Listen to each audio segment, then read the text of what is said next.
very special episode of the Terry Collins Show, presented by Tunnel to Towers, supporting America's greatest heroes. Donate just $11 per month by going to t2t.org.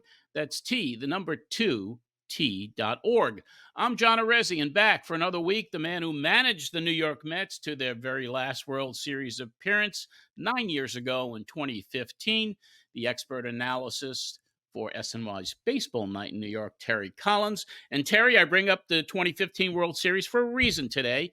You have secured an exclusive interview on this week's Talkin' with TC with the guy who won Game 3 of that World Series for the New York Mets, the man known as Thor, Noah Syndergaard.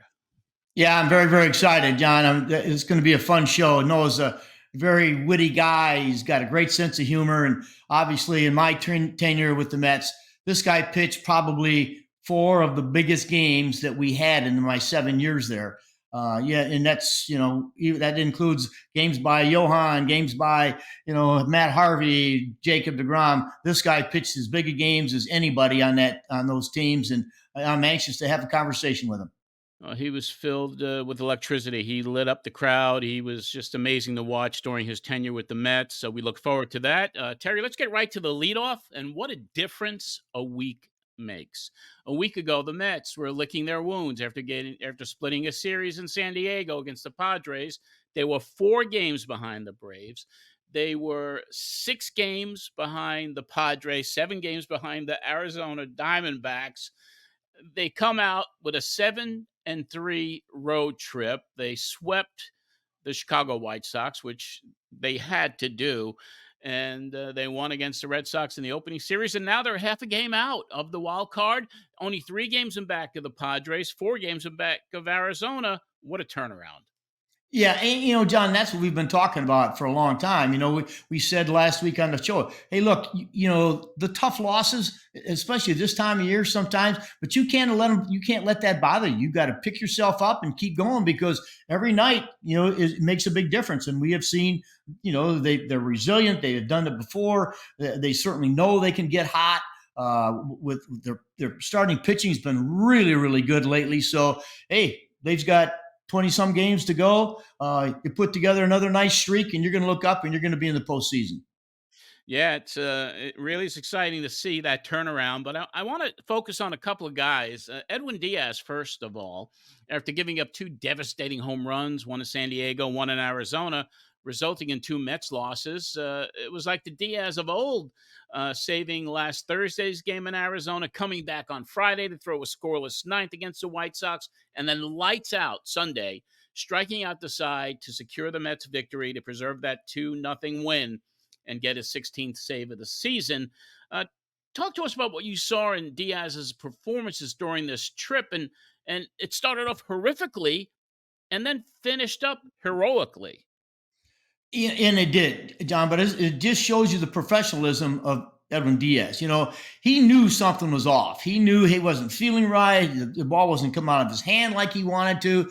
And so he started working at it. And I know from, I read this guy came out early and threw on the side like at 1:00 in the afternoon, trying to work out the kinks so that night he could be, he could pitch better. And it paid off. They studied video. They studied a lot of things, and they got his mechanics down to where he felt a lot more comfortable. You saw he just said, hey, look, I'm going to come at it with my best stuff, which is his fastball.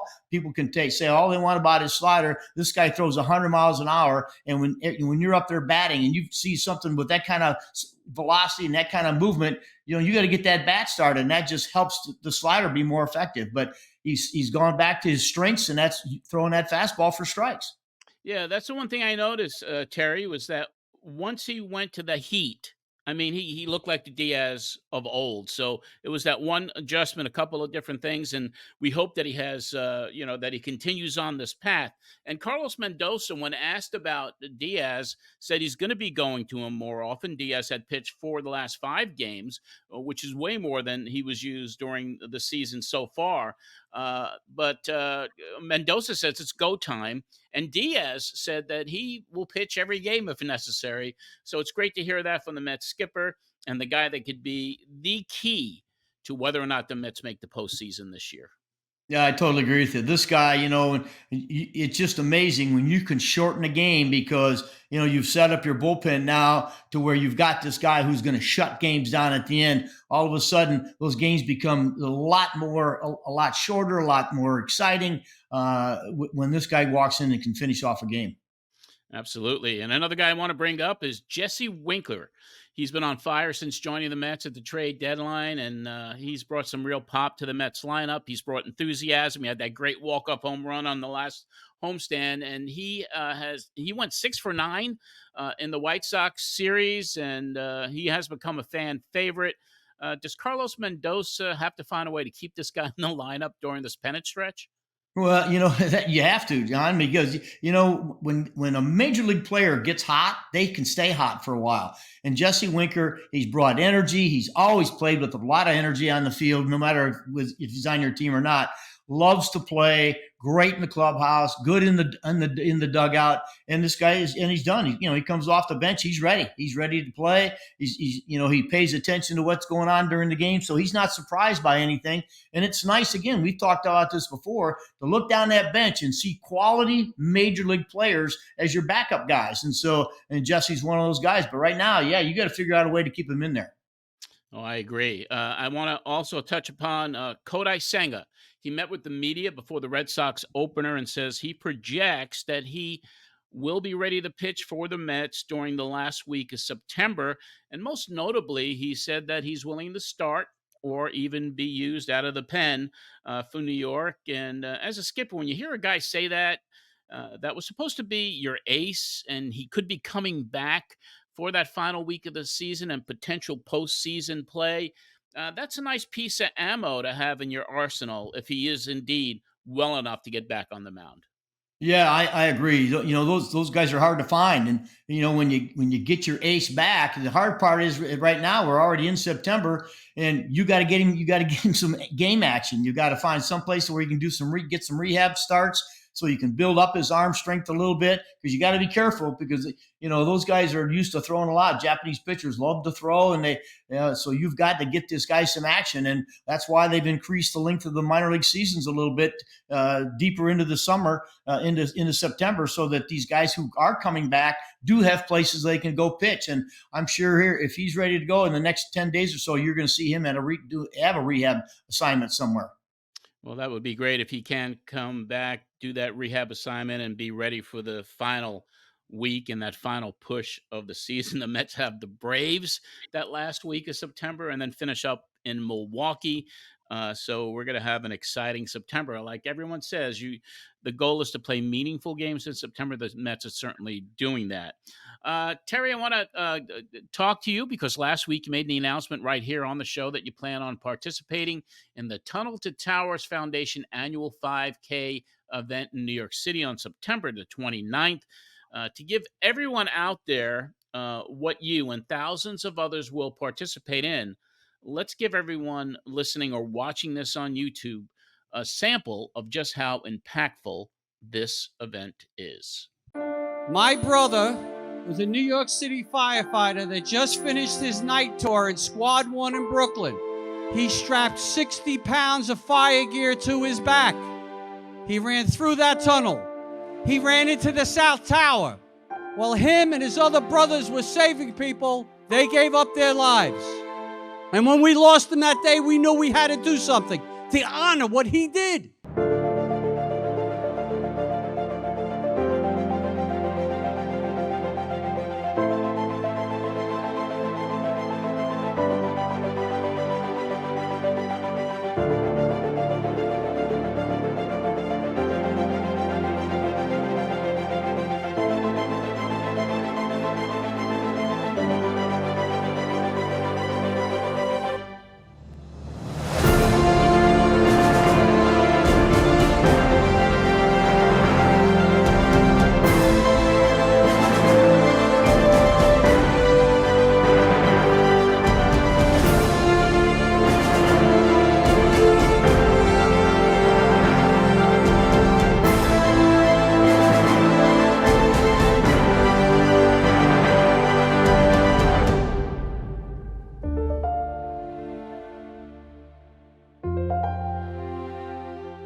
Let it be our promise here today, our contract with America, that when these great men and women who protect our communities or our country, and they give their kids a kiss goodbye, and they do not come home, we are going to take care of them.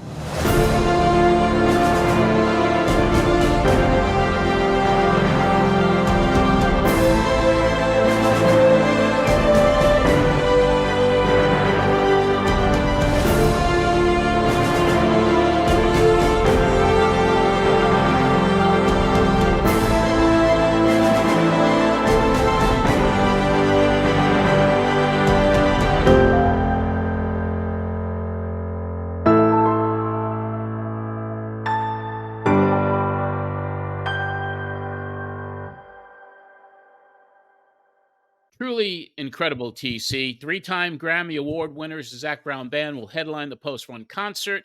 Registration continues to be open for the run. Join the tens of thousands of participants, including first responders, cadets, members of America's military, veterans, by going to t2t.org and registering now. And finally, we want to also mention the upcoming Heroes Cup event taking place on Saturday, September 14th.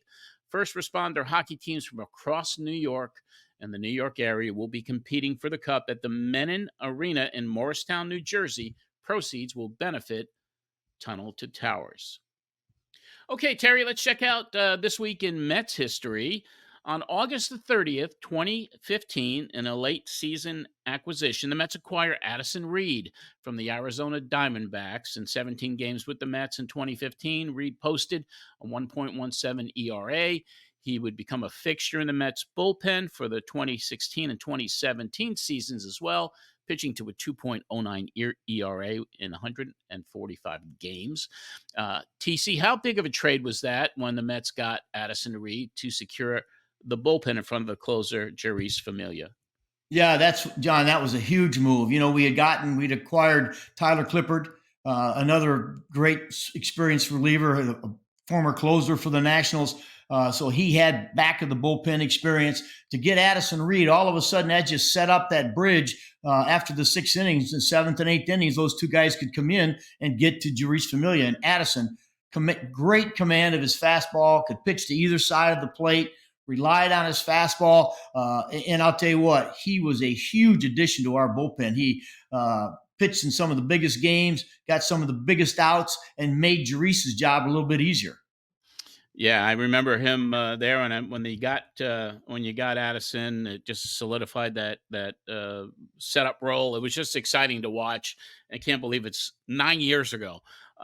Terry, finally, in this week in Mets history, on September 2nd, 1965, the New York Mets retired their first number in franchise history. That was number 37, honoring their first manager, the legendary Casey Stengel.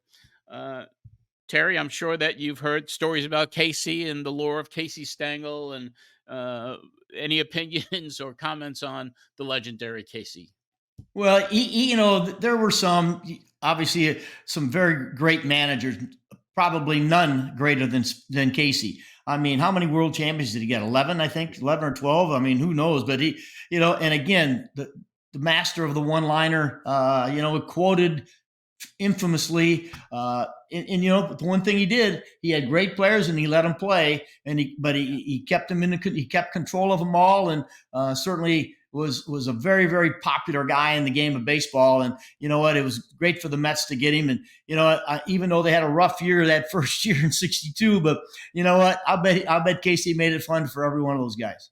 Yeah, he made it fun for the media, the fans, and Stangalese was part of that lingo, and he used to just talk in riddles and circles, but everyone enjoyed it. Of course, the Mets retired a bunch of numbers since then, but the very first one was number 37, Casey Stengel. Check out Mets history anytime on social media by going to @NYM History on both X and Instagram. And now it's time for Talking with TC, the segment everyone has been waiting for. Our special guest today on Talking with TC is a former pitcher for the New York Mets who, during his tenure, captured the hearts of the Mets faithful. He debuted in 2015 and made an immediate impact in the rotation that included Matt Harvey, Jacob deGrom, Bartolo Colon, Steven Matz, and John Neese. He had an amazing postseason and won Game 3 of the 2015 World Series for the Mets. It's a pleasure to welcome Thor, Noah Syndergaard, to this very special Talking with TC. Noah, welcome to the Terry Collins Show. Hey guys, thanks for having me on. I know. Glad to Hey, be thanks here. for coming on, man. It's really been exciting. I've been doing the best I can to follow you in the last few years, and I've seen a lot of your games on TV, and rooting for you the whole way. So you're back in Texas, as you told me before the show started. You're back in Texas, relaxing a little bit now, huh?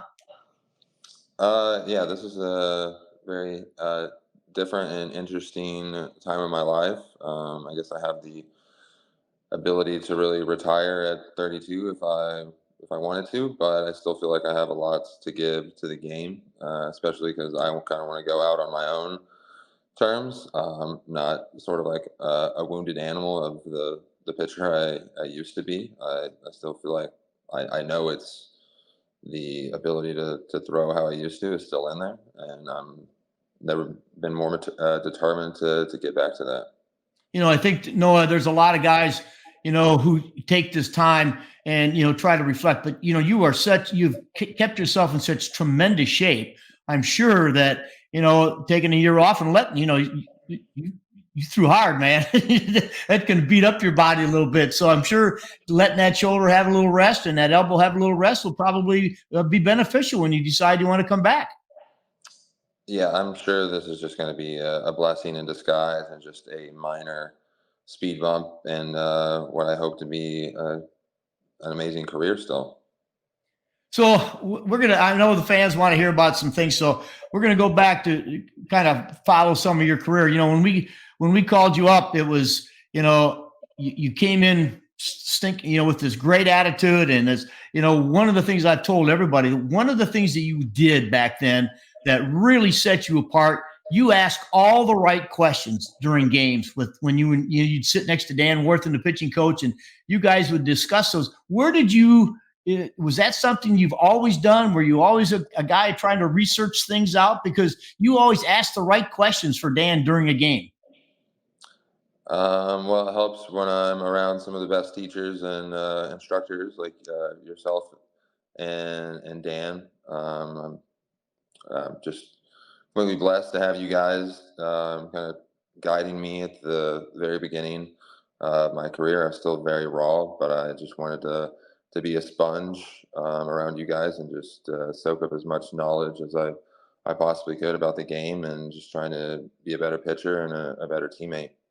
Noah, one of the things that stood out for me was, the one year, and I wish I could come up with the right date, but, one time you were before a game started, Dan worked with you on your drip for your changeup, and you took it right into the game. I mean, how difficult was that? I mean, you got to have, a great feel for yourself to be able to just learn something before a game and then take it in and use it that night in a Major League Baseball game.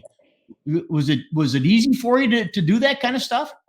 I mean, you guys did a really good job at instilling a lot of confidence in your players, but also just my naive nature. I feel like when I was young, they always say ignorance is bliss, and I feel like I used that to one of my strengths. I basically just said, screw it, and just trusted my stuff and trusted my coaches and went out and it worked out. So I want to go back, Noah, to the one of the time, obviously, one game that stands out, and a lot of people ask me about it, a lot of former players and stuff, was Game 5 in LA. You came to me before the game, and I told you were going to go to the bullpen. What were your thoughts about that? Hey, I think you'd only pitched 2 days before or 3 days before. Did you have any thoughts like, geez, I don't know if I can do this? Or, you just walked out there and for the first time and had to pitch out of a bullpen. What was that like? I was able to use my nerves, I guess, to my advantage. I remember I warmed up probably 4 times in that game because, anytime like DeGrom kind of ran into trouble, I was getting up in the bullpen, and then I finally went out in I believe it was the seventh or eighth inning. It was the seventh inning. Yeah, you struck Yeah, out Justin Turner in the seventh. Yeah. yeah, I was pretty fired up then. That was awesome. And then I was pretty cooked after that. My adrenaline was so high, but Well, uh, you weren't cooked enough because it was shortly after that you had to pitch again and against the Cubs. But I remember you came in and faced Justin. The first pitch you threw was like 102, and then you struck him out with like a 94-mile-an-hour slider. And when the game was over, I got a text from Justin, and all he said was that necessary? So, and it was just I mean it was, you acted and went about it like it was something you've done all forever. And I know you've been a starting pitcher. You were basically a starting pitcher your whole career. yeah, I mean, the theme of my entire professional career is just having to mature and grow up fast. I mean, I was drafted when I was 17, and then I had never been away from home for probably more than a day. And my first leg of the minor leagues was uh, 10 weeks in the GCL away from my family, home, and friends. So, but I was surrounded by a bunch of older guys. One of them I'm still best friends with. And then, so yeah, I was just, I'm very fortunate with the environment that I've had the last 15 years. Yeah, no, that was during the 2015 season. I'm not sure you remember. Do you remember the meeting we had in Pittsburgh where we were talking about possibly going to a 6-man rotation? I do remember that actually. So I know Sandy. We had talked. He had talked about innings limits on you guys, but you were on pace to, I mean, almost 200 innings, and so would you have had any problem going to a 6-man back then, or do you think it would have bothered you to have that extra day all the time? I mean, any extra day of rest, I feel like could be more advantageous. Maybe. I mean, I guess it depends on who you ask. I remember Harvey wasn't too pleased with it because he was going to be a free agent, I think, at that, or no, he was going into arbitration, I do believe, Yes, that year. right. And going into arbitration, you want to log in as many innings as you possibly can. So I can understand that. I guess it just kind of depends on the day, I guess, because some people don't like feeling too fresh. I know when I used to warm up in the bullpen, if I warmed up too good, I knew I was screwed during the game because anytime that I warmed up really good in the bullpen and felt so confident, I got smacked in the face in the first inning. Yeah, no, one of the, I remember when Dan also, they got you to start using your two-seamer a little bit more. I mean, you threw so hard anyway, but that made it, for me, that made you the pitcher that you became because you got easy outs. I mean, it was hard to hit you, and, guys, they just didn't take good swings on that sinker. Yeah, I mean, anytime I needed a nice little ground ball double play, that normally did the trick. I watched you one year, and I know that the game has changed, and because of your velocity, everybody wanted to try to, throw up in the zone and things. I was always bothered by the fact that, they didn't just let you be who you were. That I could see that. I knew that. I know they all wanted strikeouts and stuff, but you had a ton of success. You still got strikeouts, but had a ton of success having weak contact. I would think that turned out to be one of your strengths, I thought.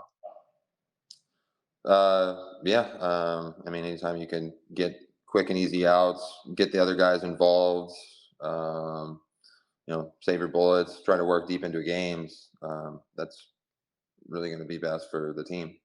Yeah. So let's go to the next game that you pitched was obviously, the game against the Cubs where you had great stuff, but the biggest game was Game 3. Tell me how you felt going into that game. I mean, the juices were really flowing then. Even I just think about that season as a whole. I can't think of a year in my life that tops that year. Maybe 2016, but other than that, those are the two best years. I was on cloud nine during that time. I don't really recall much of my emotion before the game. I was probably pretty nervous, but I mean, who wouldn't be really? Right. But I mean, I was just a young, stupid kid back then. Oh, I I didn't wouldn't. really think much I've never of it. thought that of you I forever. still have, I mean, in the best sense possible. I mean, like, I don't know very many. I look back on it, I'm like throwing over Escobar for the first pitch of the game, and then saying if they have a problem with it, they make me 60 feet 6 inches away. I'm like, man, if you would have told me I'd be saying that when I was 7 or 8 years old, I would be like, you're delusional. Because I used to, I mean, I think New York like changed me for the better too, because just like the grit and tenacity of the culture up there, it made me, I guess it put a little more hair on my chest and maybe a little bit more confrontational. Because that's just, that's, I feel like that's what New Yorkers kind of embody. They don't take shit from anybody. Um, so I think I mean, I'm very thankful for the being able to call New York my home for 6+ years. No, obviously, I don't know if you remember, but just before the game started, you were in the dugout and you looked at me and you said, "I got a little something for him tonight." So you obviously had planned that first pitch. Did you just was it Yeah, before the I can't game? believe I didn't tell you that. What's that? Maybe I just kind of kept it to myself. I don't know if I told anybody beforehand. Well, you didn't say what you were going to do. You just said, "I got a little something for them tonight." And so I'm thinking, oh, okay. So, but I'll tell you one thing, that certainly ignited us. I'll tell you that. That was a one of the that pitch. I thought that right there set the tone that, hey, look, we're here to fight. We're here to fight it out. And boy, I thought that was a huge moment for us during that World Series. Yeah, I get goosebumps still thinking about it. Well, then the next game, obviously, the following year, 2016, for me, you were probably the best pitcher in the National League at that time. You pitched the wild card game against Madison Bumgarner, and I'm telling you, I that was one of the best games I have ever seen. Two guys go at each other with you and Madison. Yeah, that was a old school boxing match. That game was so much fun. I remember Brandon Belts hitting one to dead center and Granderson robbing that. Probably would have been a home run, I'm pretty sure. But I remember the video of watching my reaction. I was just ecstatic with joy. That was such a fun team to be on. Going toe to toe with one of the greats. Also, not an easy out when it comes to pitching against him when he's a hitter. So that wasn't fun at all. um, but yeah, that was a crazy game. Yeah, no, I think he was saying the same thing when you came up to hit. You didn't have any He was problem a swinging lot that bat harder to either. hit. What? He was a lot harder to hit than I was. Yeah. Lefty Well, lefty matchup with that crossfire and the cutter. I had no chance. But yeah, no chance. I did enjoy hitting a lot, but Yeah, I I also know struck he out a did. lot. No, how many home runs did you end up hitting in your career? I had 6 home runs. 6 home runs. Wow. You were one of the guys who used to like to take BP too. That was the one thing, Bartolo hated taking batting practice, but you guys loved taking BP. Yeah, we had what was six there when you were there? Yeah. Yeah, Yeah. so yeah, he took great pride in our pitchers being good athletes and good hitters. I mean, DeGrom, Steven, Harvey was a good hitter. Um, Nice was a pretty good hitter. Yeah. So yeah, we were definitely devoted to not being an easy out, because I know when I saw the pitcher coming up, like, if I don't strike this guy out, this is a loss in my opinion. Well, you guys were a force, and I mean that was the one thing that I've said for years. Pitchers who could be athletic enough to field their position, to handle the bat, to do some, just makes your team that much stronger.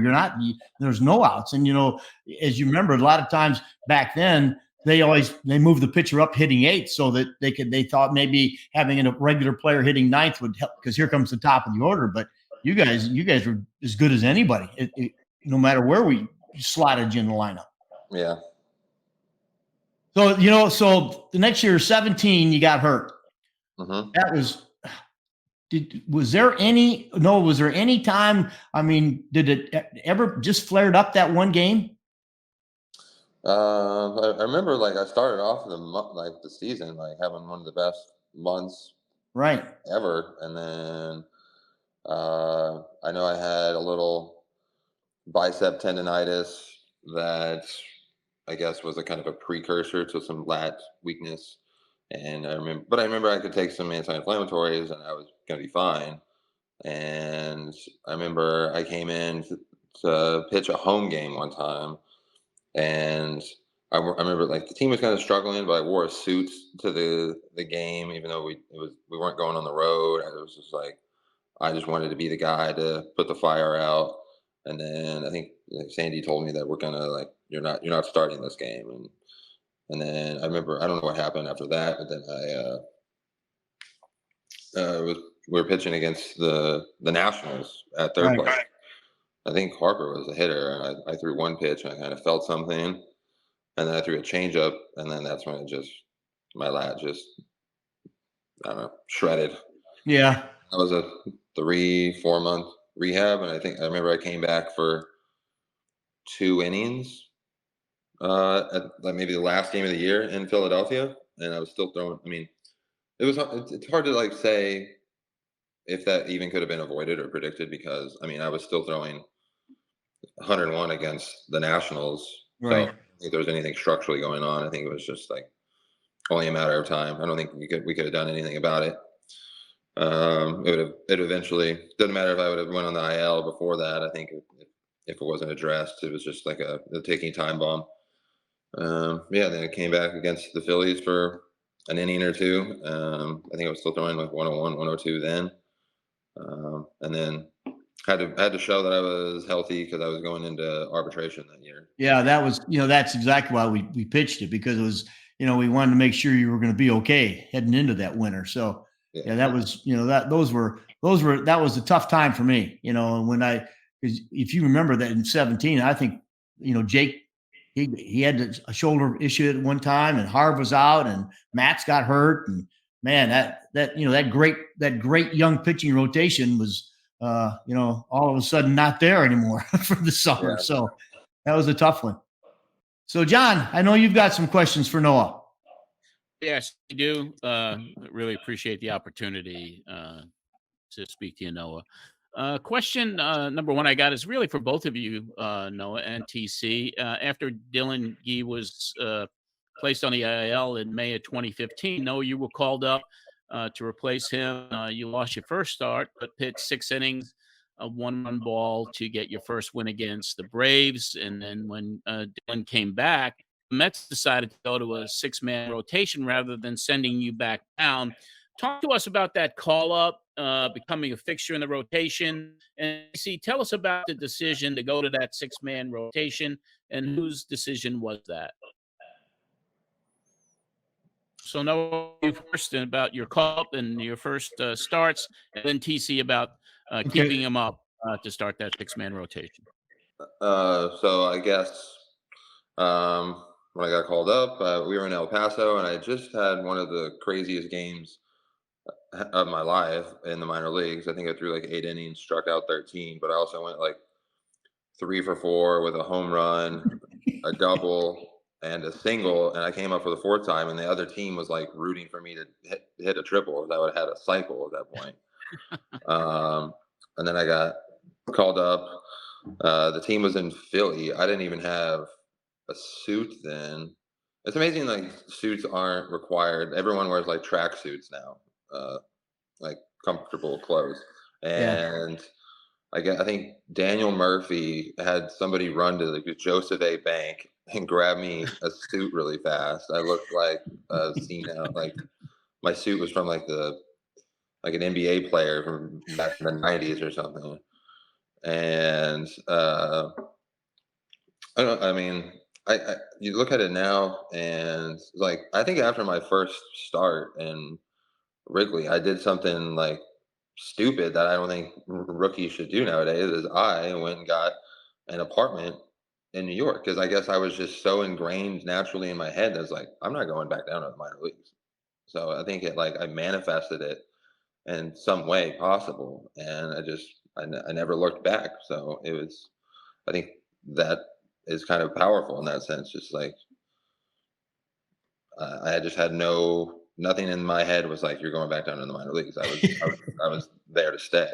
Yeah. Well, John, I will tell you, when it came to that, when we saw Noah, when he first burst on the scene in the big leagues, you saw he belonged there.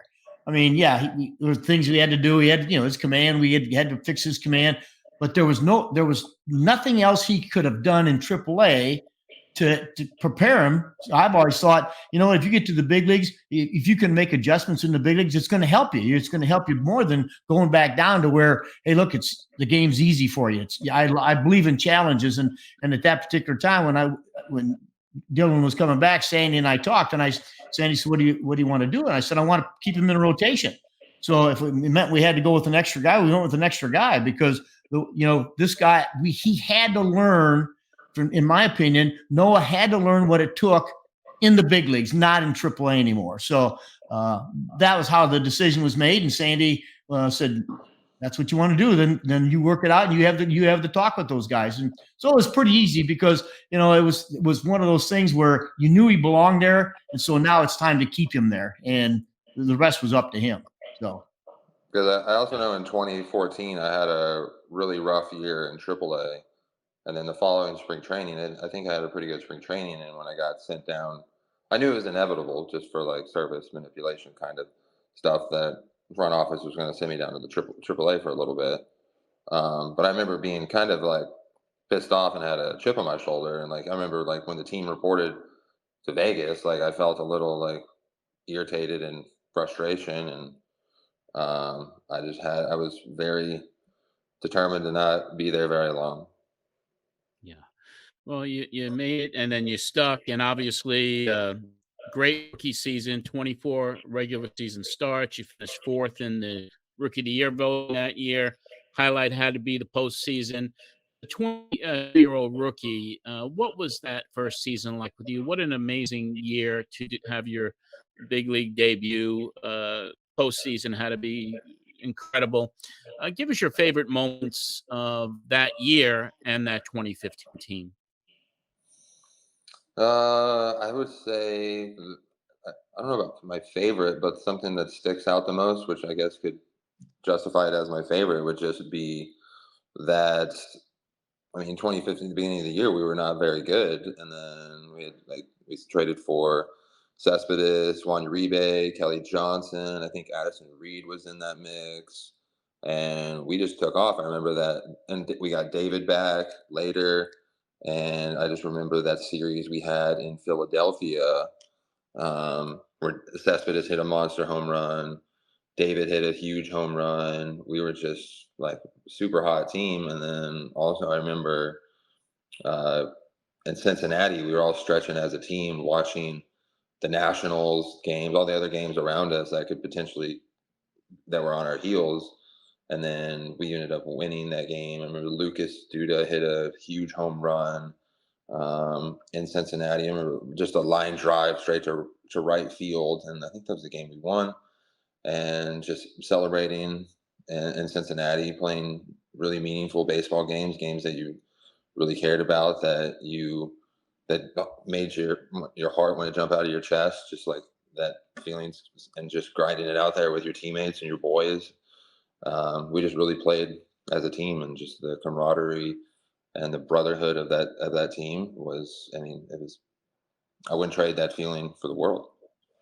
Yeah, and then in the World Series, UNTC touched upon it, but that opening pitch to Escobar, which fired up Citi Field, it angered the Royals, most notably from Mike Moustakas, which led to you saying that quote that anyone can be 60 feet 6 inches away. Talk to us a little bit about that rationale and starting off the game that way and the Royals' reaction to it. Um, well, it wasn't like I was trying to hit him. If I wanted to hit him, I probably would have hit him. Although it's not easy hitting somebody. Alluding to a moment in 2016 that we'll probably talk about here in a minute. Which we'll get to next, yeah. Yeah.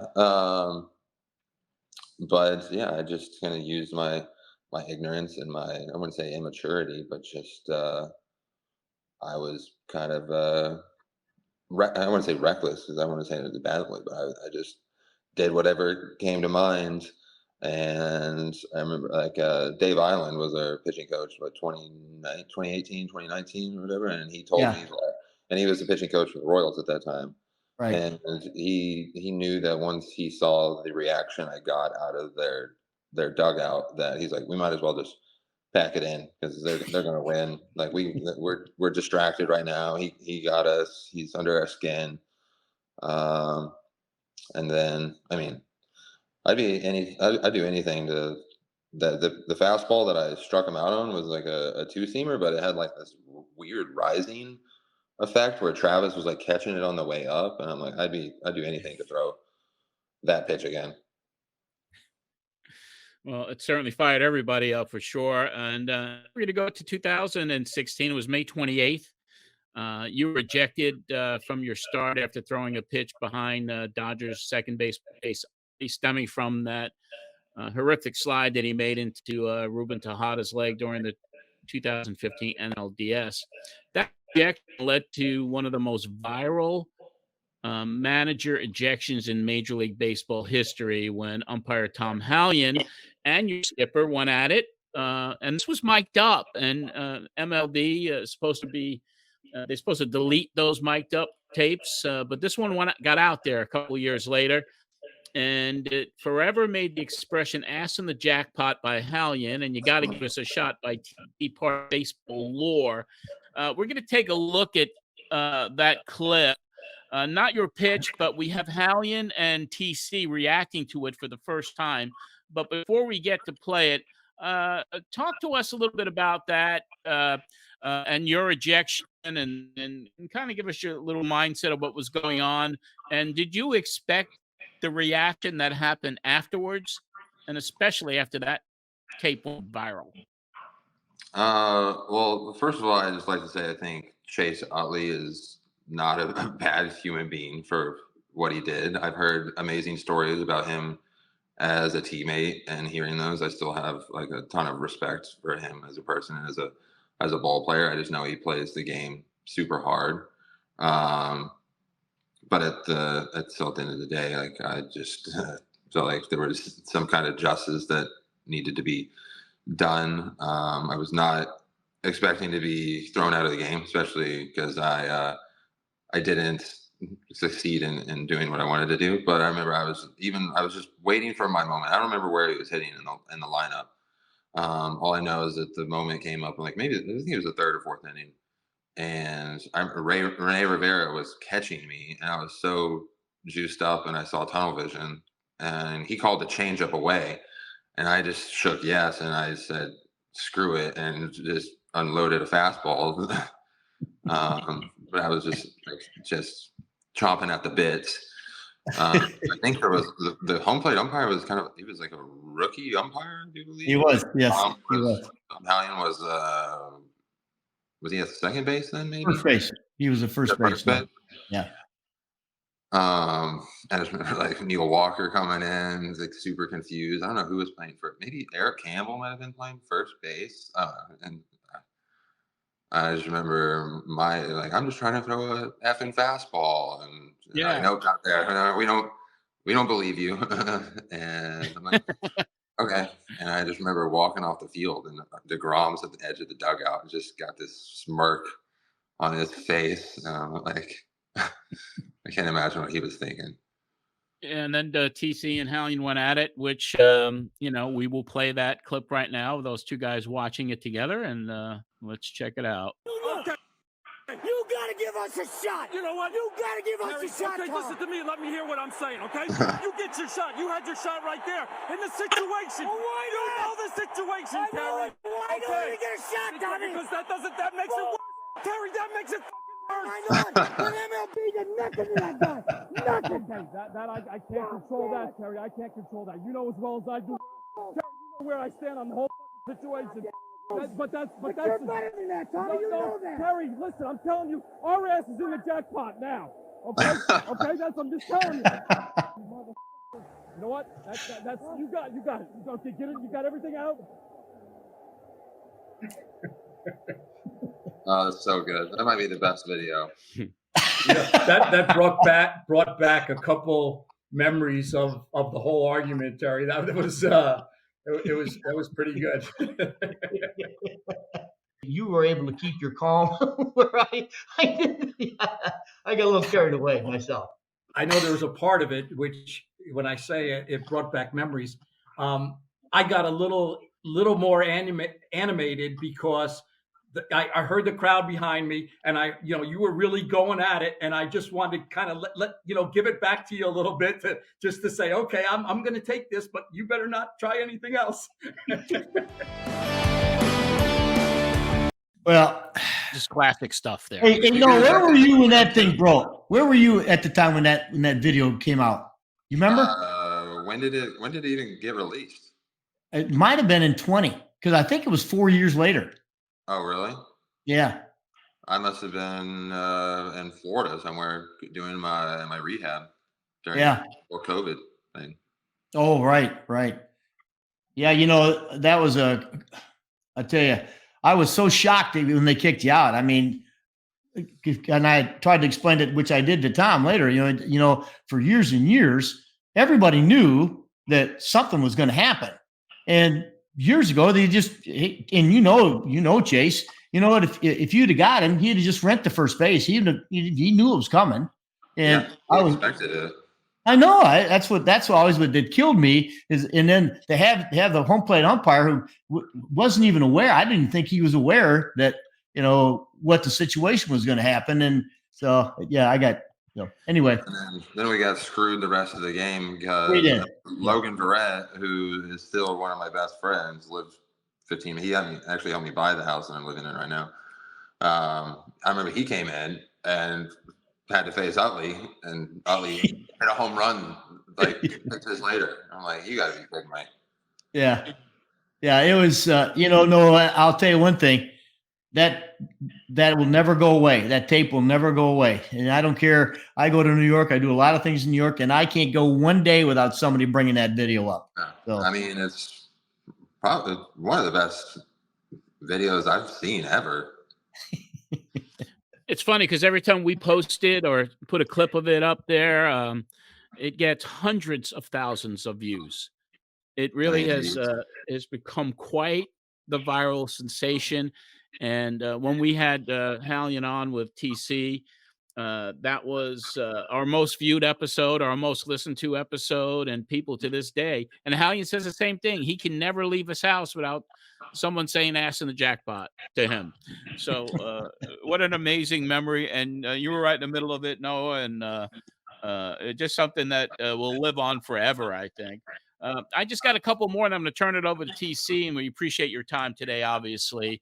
A question about leaving the Mets at the end of the 2022 season, going to the Dodgers. How tough of a decision was that for you? And what would you like to tell Met fans today, many of which still very much adore you today? I'm kind of surprised by that statement based off of some of the hate I got for that decision. But even I still go to New York probably 3 or 4 times a year. I just got back maybe 2 weeks ago, and just the love and support from the fan base. Because I went to the Michael Rubin's Fanatic Fest just to hang out. I wasn't doing autographs or anything, and just the amount of love and attention I got from people, just like sports fans, Mets fans, New York fans, at that event was. It's like I still got it. So. It's a good feeling.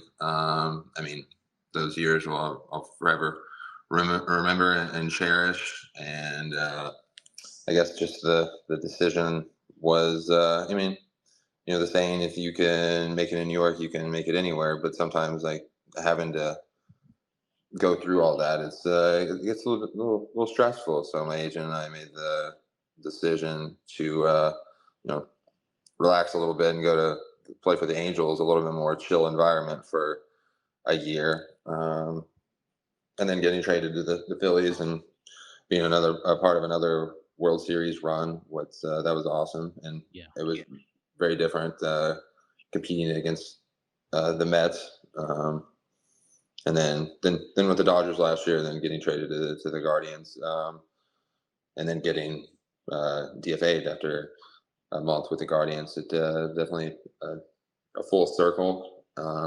Never thought I'd actually be in that situation, but it doesn't mean I can't make a strong comeback. Yeah.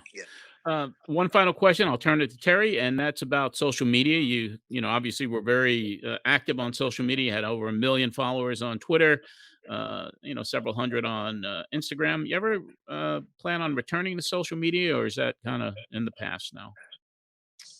Yeah, for sure. When I get back to where I want to be, which I'm certain will happen, I'll be more present on Twitter for sure. Haven't posted anything in a while. I'm still active on Instagram, but I don't keep the app on my phone. I think it's kind of toxic and distracting. But I like using that platform for some. I mean, I haven't done a book club post in a while. It's just one thing if you like last year.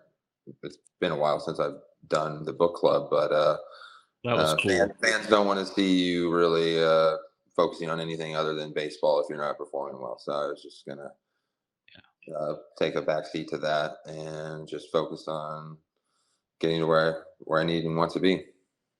Well, I appreciate it. Thank you so much, Noah. I'm going to turn it back over to TC. Really appreciate it. Thank Well, you. I will tell you this, Noah. It was entertaining. Your Twitter stuff was funny. You're witty. I used to get I would never do it, but you brought. I always every time I'd see something or somebody bring it up, I'd laugh about it. And I was at Fanatics the next day, and so the day you were there at Fanatics Fest, I was in New York. My phone rang 20 times. My friends called me, said, "Hey, I just saw Noah's at the Fanatics Fest," and I was going to try to get down there, but I had to do something on that day, and then the next day I did a TV show from there, so I wish I would have been able to see you. Well, I know this, pal. I just want you back in the game. The game needs you. I know you have a lot left, and I hope that this time down it just relaxes, you get you back and get you refocused about making that comeback and being a part of this game for another number of years yet. So, I love that. Thank you, Terry. I really appreciate it. It means a lot coming from you. well, you're huge. One of my favorite people I've ever had on my teams, and you took the baseball, never changed anything, and I just the changes you made from the first start to when were amazing to me, just amazing. And I credit Danny working with it all the time, but it was a really, really fun to watch you pitch. And I hope to get to see it again. So John, I know you've got gotta get Noah out of here. I know you've got some questions from some fans, so we'll finish with this. Okay. Well, I mean, the fan questions, really, I mean, one of them just goes back to social media, Noah, and and I don't know if you want to answer it or not, but who is Richard Staff, and what was that feud all about? Oh man, We I got don't several even. questions on that, and I'm like, I never heard of this, but I can't even remember honestly. That was. I mean, it's been 3 or 4 years since I've gotten that question. Just some person, I guess, on social media that we would have some fun with. It wasn't like anything like serious. It was just some good witty banter back and forth of some little bit of shit talking, but which you were known all in for. good fun. Yeah. And that was kind of it, TC, because I know we kept Noah long here today, and it's been a pleasure having you with us on Talking with TC. And we really hope, as TC said, to see you back on the mound somewhere next year. And wouldn't it be great if the Mets would contact you and bring you in? That would be just a dream come true for a lot of fans. And let me tell you something, Noah. I mean, those people who were vocal, I mean, it's the small majority that is like that. But the majority of the fans, as you saw when you were up there at Fanatics Fest, everybody remembers what you did for the franchise. Everybody remembers the heart, the soul, the excitement, the energy that you brought every time you stepped on the mound. So as a Met fan for 60 something years, you're always one of my all-time favorites, and it's just been an honor and pleasure to talk to you today. Well, thank you. That means a lot. That really warms my heart. I love hearing that. Well, I would love to come home to New York. Hopefully, that's in store for me. I love the fan base. I love the city. I love the culture, the history, the passion. It's the best place to play. Well, pal, thanks so much for coming on the show today. And if, as you know, anything I can do, don't ever hesitate to call, and I'll certainly do the best to get you back out there. So thanks for coming on. Thank you, TC. Thank you, John. TC, that was amazing. Bringing Noah on, seeing you two together again for, I guess, when's the last time you actually were face to face with Noah in person or on a Zoom? You know, it's been a long time. I mean, when I left the Mets, I didn't get to see Noah. I watched him a lot of his games when he was in LA or when he was in Philly. I saw some of his outings, but didn't get to talk to him much. I did talk to him after last summer, when the season was over last summer. I just wanted to touch base and let him know I was rooting for him still, and try to give him some help if I could, to lead him into some of the best pitching coaches that I know who might be able to help him. And I certainly hope that he continue. He makes a comeback, because he's still got a lot of life left, and he's certainly, for a lot. I'm sure a lot of teams would be a very effective pitcher. Yes, I agree with you totally, and that was wonderful. Thank you for bringing him on. Now it's time for the Tunnel to Towers Amazing Hero of the Week segment. This week, we pay honor to Marine Airman Seth Rasmussen. Let's go to that right now.